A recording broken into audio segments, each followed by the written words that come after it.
Good afternoon. I am Vanessa Thomas with the 4 o'clock news on the street, 919 FM, and online Facebook and YouTube. In the headlines, the inoculation rollout details for children are to be given tomorrow as the nation's schools prepare to physically reopen next month.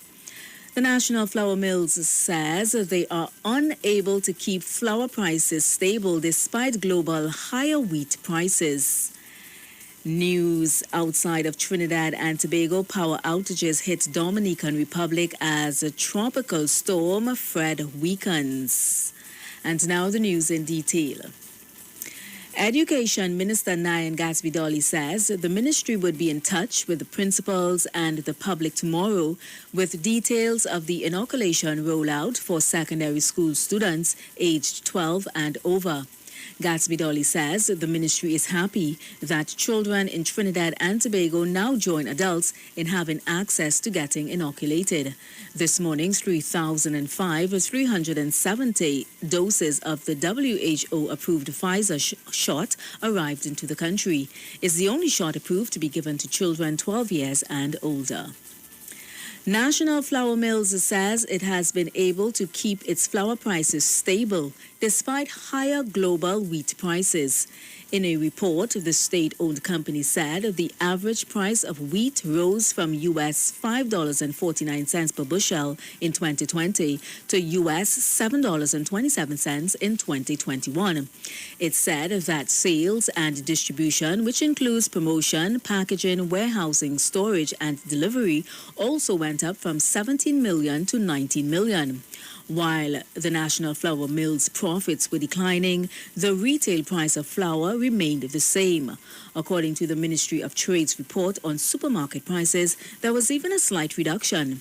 In April, a 10 kg bag of flour ranged from between $73.30 and $77.50. In July, the prices ranged between $57 and $59.99. A 2 kg bag of pre-packaged flour went for between $12.95 and $14.25 in April, but dropped to between $11.95 and $13.99 in July. The National Flour Mills CEO, Ian Mitchell, said the company was doing everything it can to keep the price points at a level reasonable to the consumer at whatever cost. News outside of Trinidad and Tobago now. Tropical storm Fred swept into the Dominican Republic on Wednesday, then weakened to a tropical depression after nightfall, while dumping heavy rains that forecasters warned could cause dangerous flooding and mudslides there and in neighboring Haiti. Some 300,000 customers were without power in the Dominican Republic, and more than 500,000 were affected by swollen rivers that forced part of the aqueduct system to shut down, government officials reported. After a quiet month of no-named storms in the region, Fred became the sixth of the Atlantic hurricane season late Tuesday as it moved past the U.S. Virgin Islands and Puerto Rico on a forecasted track that would carry it towards Florida over the weekend. Government crews with megaphones walked through impoverished neighborhoods in the Dominican capital of Santo Domingo ahead of the storm, urging those in low-lying areas to evacuate. Hours later, the government reported flooding in one courthouse. Tropical storm warnings were discontinued in the U.S. territories after pelting the islands with rain, leaving some 13,000 customers without power in Puerto Rico. Fred was centered 105 kilometers southwest of the Great Inagua Islands on Thursday morning and moving west-northwest at 16 miles per hour, the U.S. National Hurricane Center said. It had maximum sustained winds of 35 miles per hour. Forecasters said Fred would not strengthen much as it moved across the southeastern Bahamas on Thursday, then move along or just north of eastern and central Cuba later in the day and on Friday, and be near the Florida Keys and South Florida on Saturday. A slow strengthening was expected Friday and into the weekend.